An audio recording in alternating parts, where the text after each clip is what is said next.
Mi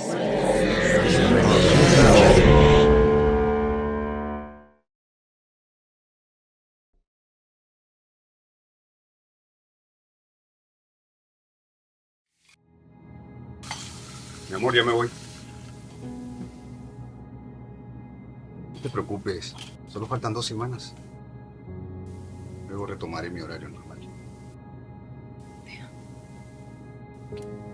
Me voy. Te acompaño.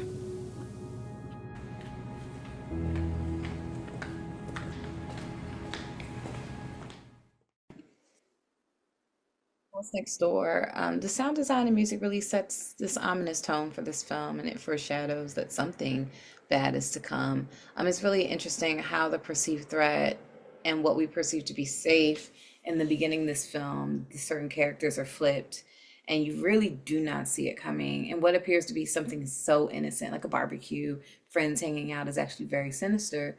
The neighbor was presented in the beginning as this potential threat, and that was my first instinct.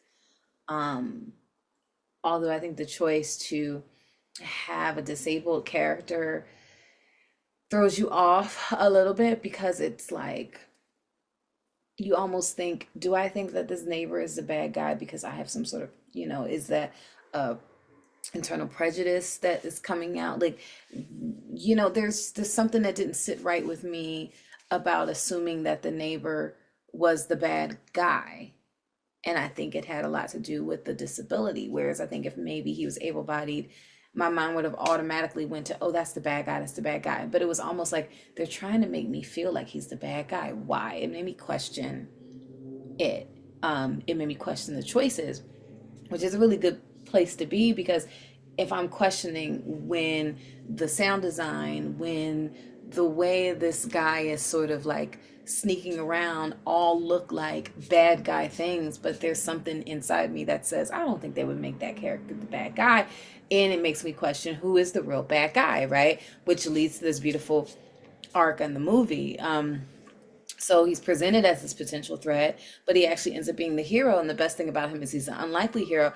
And it's not someone you would even expect to worry about. So when we have the real, actual sinister characters in the couple, who are kind of maybe not looking at the neighbor as a threat because of his disability. And that's exactly what he ends up using to his advantage. This is very unfortunate that it represents, obviously what evil takes place in the world. And I think that in that aspect, it was difficult to watch. You did want to see some sort of redeeming quality. You did want the girls to win at the end or get away, and that's just not how this movie went, unfortunately. And so that was really the only sad part. Not that I expected a happy ending, but not such a sad one. House Next Door, La Casa de al lado. My, this was a frightening film. I mean, it's very good. There's no doubt about it. Perhaps the production feels a bit limited, but the story, it's completely frightening. The story, the performances, it's a film that makes you nervous, especially if you're someone from Mexico. I'm Mexican, so I know what these people go through. Here in Mexico, there's a lot of disappearances, especially with women. And watching this film was frightening because of this. You have these three young, full of life women who are caught by these terrible people. This woman and her husband, who is a policeman, but isn't really a policeman, and it's awful. I think that this film represents a terrible situation that is happening in Mexico and maybe in other parts of South America. I don't know if it happens in the United States too, but in any case, it's an excellent job of exploring and representing this terrible issue. And the ending, I mean, the ending was brutal. The it was like a gardener, the guy who was painting houses, right? He rescues the dear girl, and she runs, and thinks she's safe with a cop, but it's not the case. He kills her in the act. It's brutal. It's a very grim, depressing ending.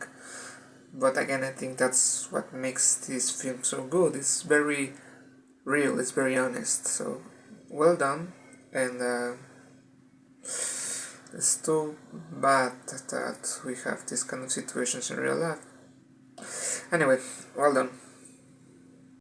This film, The House Next Door, was crazy, to say the least. The ending plot twist was great, and I really didn't expect it. It was definitely surprising, and I loved the ending when they gave the house to the next people with the car hanger. That was a great little add-in, I think. And I think they were able to fit a great amount of story and plot into just 20 minutes. I think the whole film was really engaging and fun to watch, and I was constantly thinking about who the killer was and what was going to happen to the girls. Overall, I think it was a great crime suspense thriller. This film was called The House Next Door. This was a gripping short film. What set it apart for me was the well-written storyline that kept me guessing. The performances were all great, especially the neighbor with a physical disability, and also the evil characterizations. The locations were well chosen, and the nighttime camera work was excellent. The scary soundtrack was so ominous, especially the hard-hit piano notes, reminiscent of the Halloween soundtrack. Well done film, The House Next Door. Check it out.